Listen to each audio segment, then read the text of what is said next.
Okay, so good morning, everyone. Thank you, as always, for joining. I wanted to look at the next line in the Gemara, the answer of Rabbi Zobin. So the Gemara asked a question about Tofer if you stitch two stitches, ask the Gemara the hollow kaima. It has no permanence, and we discussed in the last few shiurim what lo kaima means. Now the Gemara carries on. The kiyum, the permanence of the knot, is ensured by being of the stitch. Is ensured by being knotted. Says Rashi, shekosha shnei rashi achut. The two ends of the threads were knotted.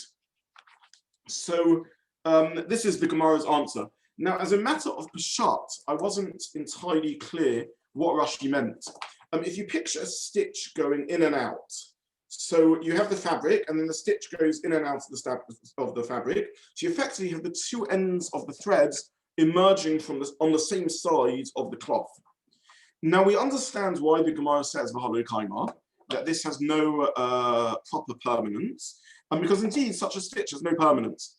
The stitch gets permanence when it is, or at least a basic level of permanence, when it is stitched through a third time, because now when you pull it, it has opposing tension. As you pull it one way, it sort of works against the tension other way, and that's what gives it permanence. Whereas when it's just two, it isn't held in place beyond the natural tension of the whole of the fabric pressing against the thread. So what does Rashi mean, or the Gemara mean, according to Rashi, when it says koshron? Does it mean you knotted? Rashi says shekosha shnei rashi hachut. You knotted the two heads of the thread. Does that mean you did a knot in each thread head, and that stops it slipping out?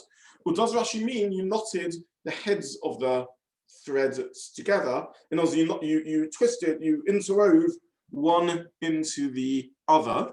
I'm not sure what Rashi means, and I mentioned that as a question, and we'll see why this is not just a translation of Peshat's question in Rashi, but also of considerable halachic interest. If it's the former, wouldn't one knot be enough? Just at one end, from a Metzia's point of view, you just have a knot, and that stops the thread slipping out.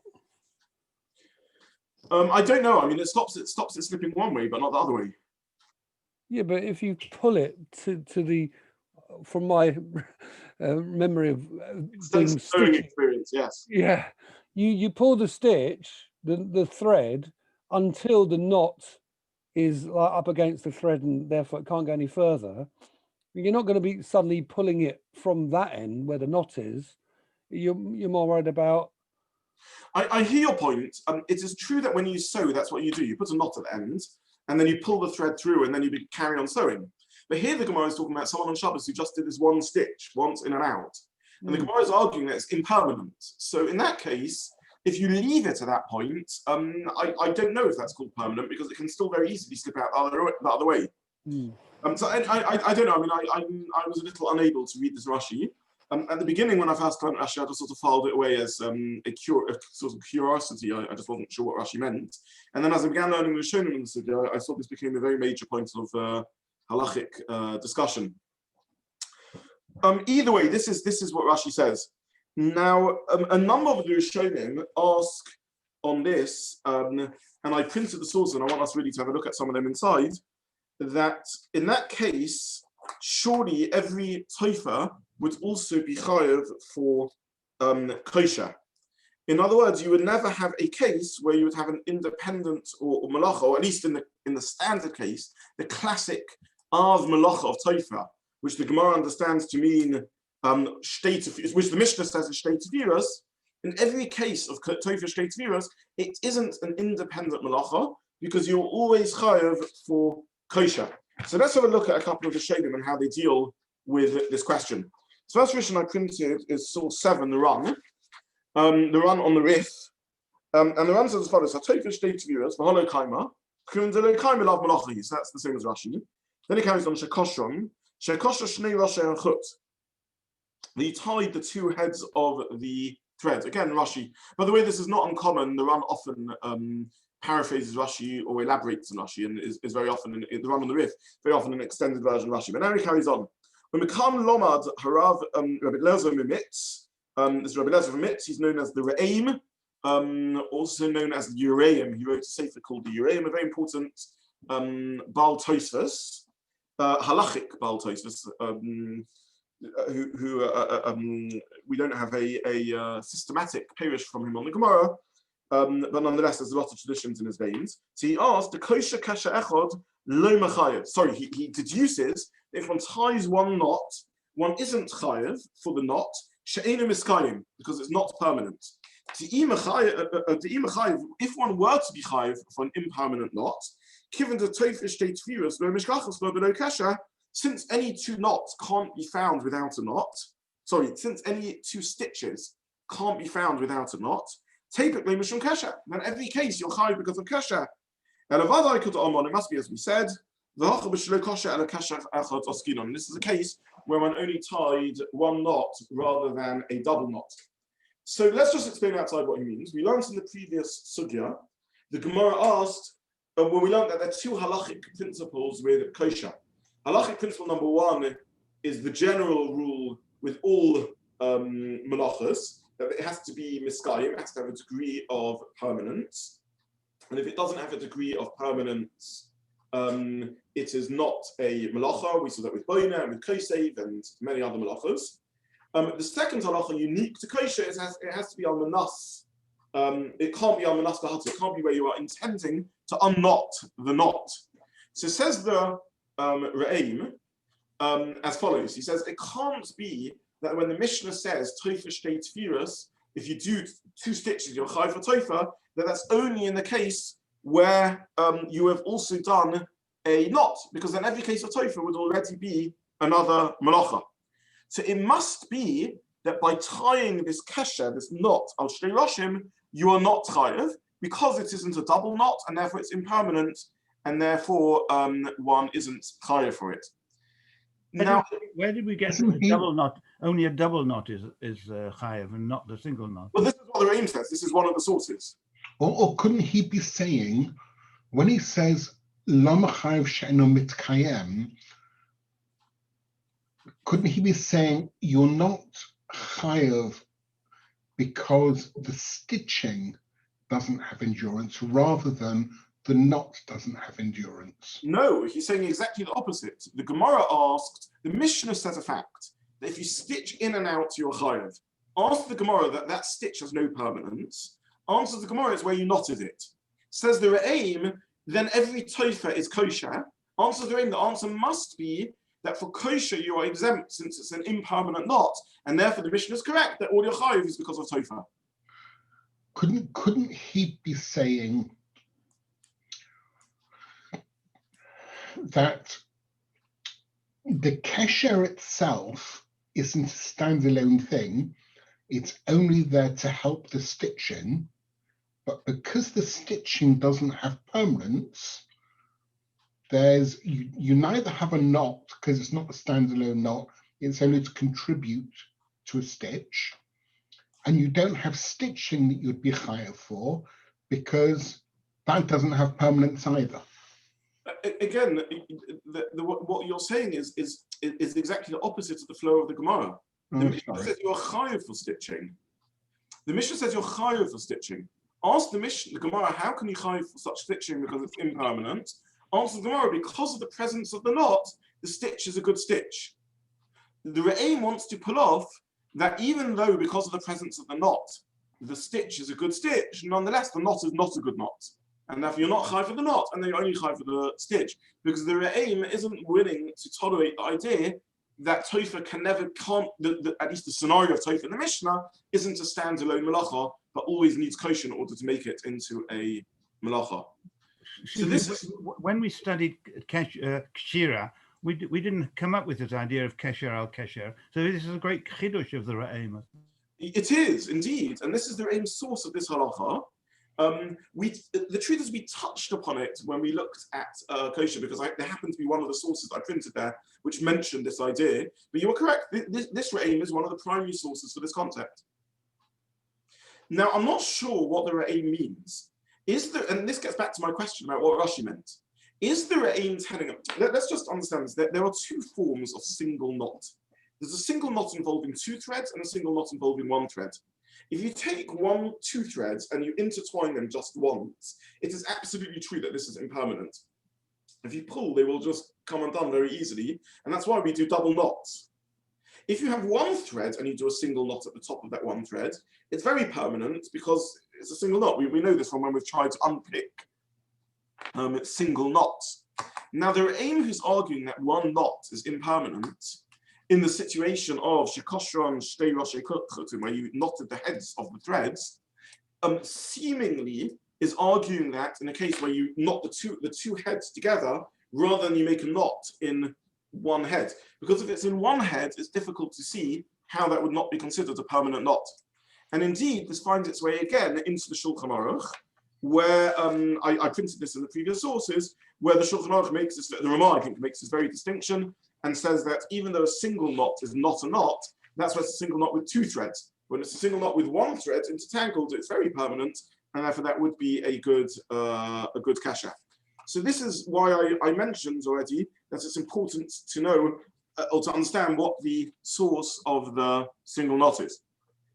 Now, there's two things to, or what the meaning is when Rashi says, you tie the top of the thread.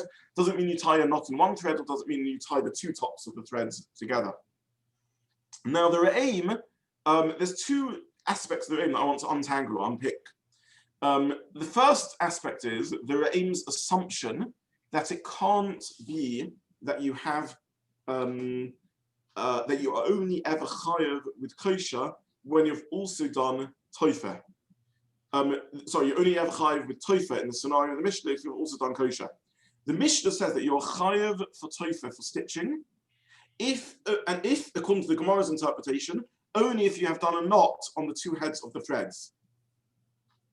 So the Re'im takes as an assumption that it can't be that Tofer is only a melacha if you've also done another melacha of kosher. It must be that you have a scenario of Tofer without the melacha of kosher. And therefore his answer is where you do an impermanent knot. Where does the Re'im get this assumption from? What gives the Re'im this assumption? From the fact that the Gemara doesn't say you're chayav kosher as well. I mean, is that a deal? The Gemara says it's where you did a knot, and therefore you'd be chayav for the knot. Well, the Gemara is always saying, counting how many things you're chayav, how many melachos. So you would probably expect the Gemara to do the same here. Maybe. I don't know. When I asked this question, by the way, it's not a question. I don't exactly know where the Re'im is coming from. When we had the whole discussion about kosher and we were trying to work out where in the Mishkan they had a valid kshira that would make someone chayav, they never came up with tying a knot at the end of a stitch. Whereas we know they must have done some permanent stitching, fixing curtains and things in the Mishkan.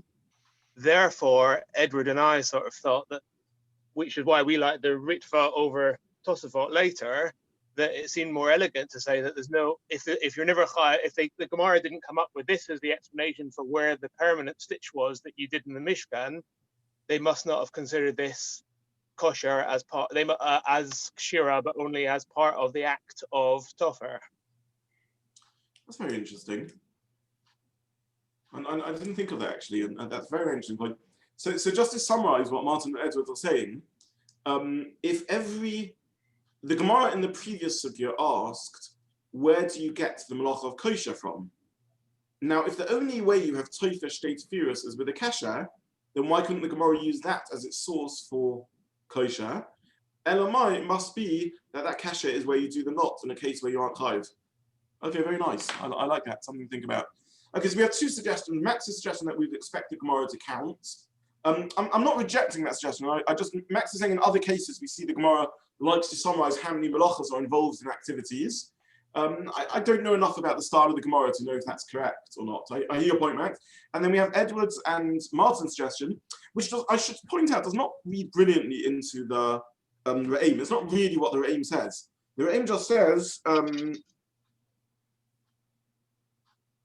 typically mishum kasher.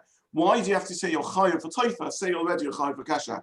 Nonetheless, I like the logic of what you're saying, which is a very beautiful point, which is if tofer in the scenario of the Mishkan at least can only be with a knot, then can't that be the source for the melacha also? Do you hear what I'm saying? It doesn't read brilliantly in the lashon of the aim.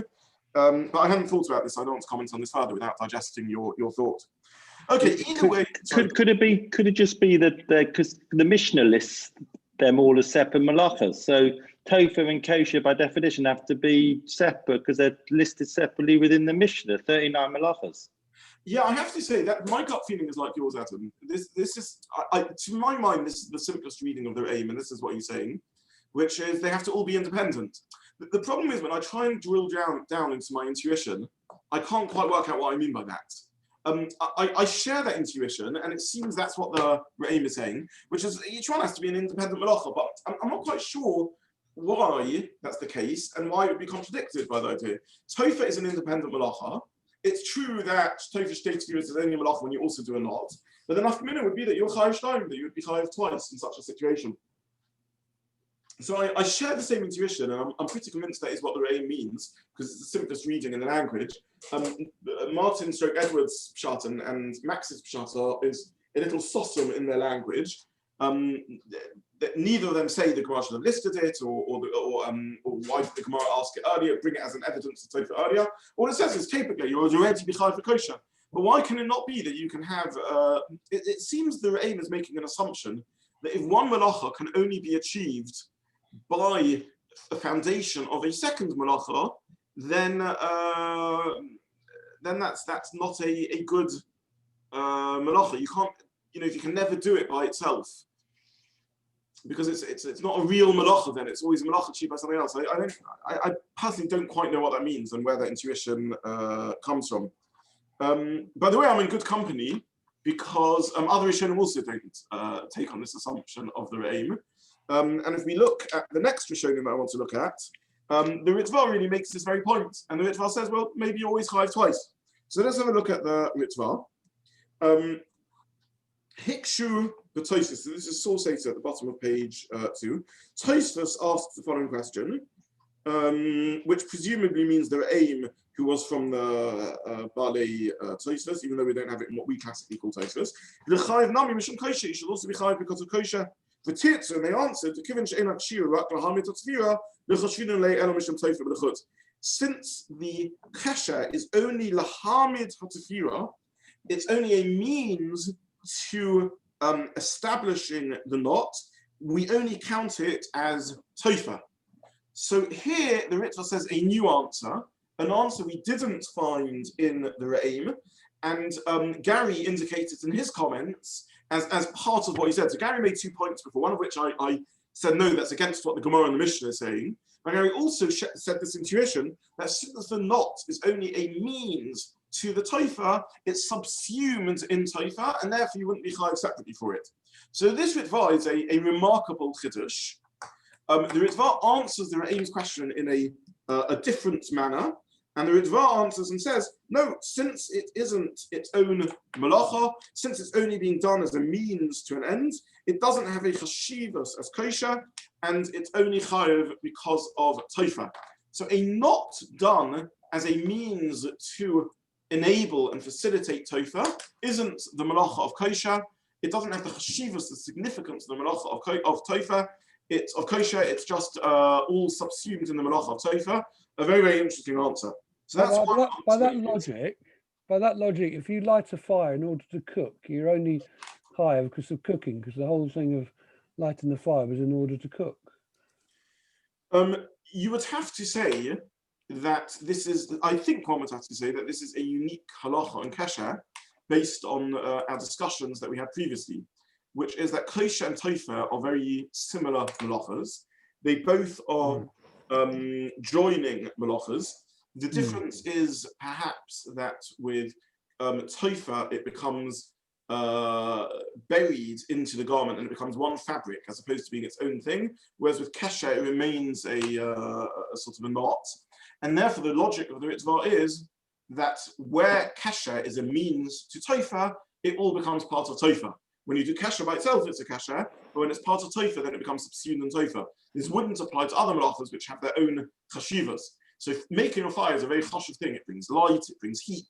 It's its own achievement, it's a fantastic achievement. Fire is perhaps the most prominent of all human creativity, and the whole mastery of the world is through fire. It happens to be my purpose in having the fire is for the sake of cooking, but it's its own chashivas, its own independent achievement, and never that can never be subsumed in another melacha, as opposed to kosher and tofer, which are so similar, and almost by definition, by becoming tofer, it ceases to be kasher. But the kesher We in this actually, case does not. So just one thing: the kesher in this case doesn't do anything in terms of attaching the thread. It's just you can have a thread, put a knot in it, and you're done with it.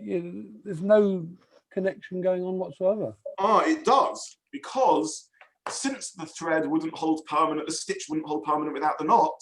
Therefore, it's the knot that makes the stitch into a stitch, and therefore the Ritva is arguing that this is a facilitator of a stitch as opposed to its own knot. We suggested that actually it was similar to another malacha. We suggested that in the same way as when we learned about borer, and we said that the exceptions that lealter biad miyad wasn't derech breira, it was derech achila, and that's why you weren't chayav, that perhaps in this instance the kesher is just derech tefira, essentially. So it's not its own independent thing, and essentially it's comparable to what we said about borer. It's not a bad moshul, but it's a parable nonetheless, and not you can't. They're not synonymous, because with borer the point is that it ceases to have the chashivas of a creative act, because it's merely part of eating. It's not producing something independent, and therefore it's part of it totally. Here, the Ritva is recognizing it's a creative act, but its creative act is subsumed into stitching as opposed to being its own independent creative act.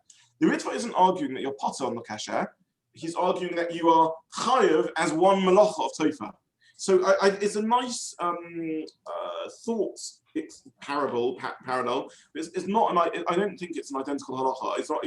One has to be careful, treat it with caution, the degree of comparison. It's a nice mashal. I recognise that. Could there be something to do with so kosher and tofer are both about chibur, as we've seen, and also they also have this element of kayama. Could it be that a chibur is not really a chibur unless it's and therefore when you have something like this, right, where there's not, it's I guess that's how it's subsumed into the, as the Rif is saying, it's the knot is subsumed into the tofer. It's because that specific malacha, the essence of it is because it needs to be a chibur, it needs to be kayam, and that's why that happens. I'm being a bit imprecise. But. Okay, so I started off, actually, when I first saw the ritual, I started off with an intuition in your direction, and it's a possible intuition that this is a unique svara and kasha, because we see kasha as weaker than other malachas and having perhaps this unique halachas of needing to be kayam more than other malachas, as we discussed extensively in the first half of the sugya. It occurred to me, however, afterwards, that the Ritva isn't just saying this with kosher, he's saying it with a kosher tofer partnership. And therefore I think there's an easier way of understanding the Ritva, which is the two malachas are so similar that they can become subsumed one in the other, rather than just being about the weakness of kosher, that kosher doesn't need kayama. So I also went originally along your intuition, but I think there's a better thing to say than that, which is hence what I said. But we're in the realm of speculation here, and we have a Ritva that says as far as he doesn't explain it, it's a remarkable statement. We're speculating about why he believes it can be subsumed into the other. I don't know any evidence anyway. With Svara, I think what I'm saying is a reasonable attempt at understanding it. Okay, so this is the first answer, the Ritva. So we now have two answers. We've got the Re'ain who says it's not a kasha shel kayama, and we have the Ritva who says one is subsumed into the other. Incidentally, by the way, the Ritva quotes his answer in the name of the Bali Tosus. I don't know who these Bali Tosus are, but he quotes in the name of the Bali Tosus. It certainly wouldn't appear to be the answer of the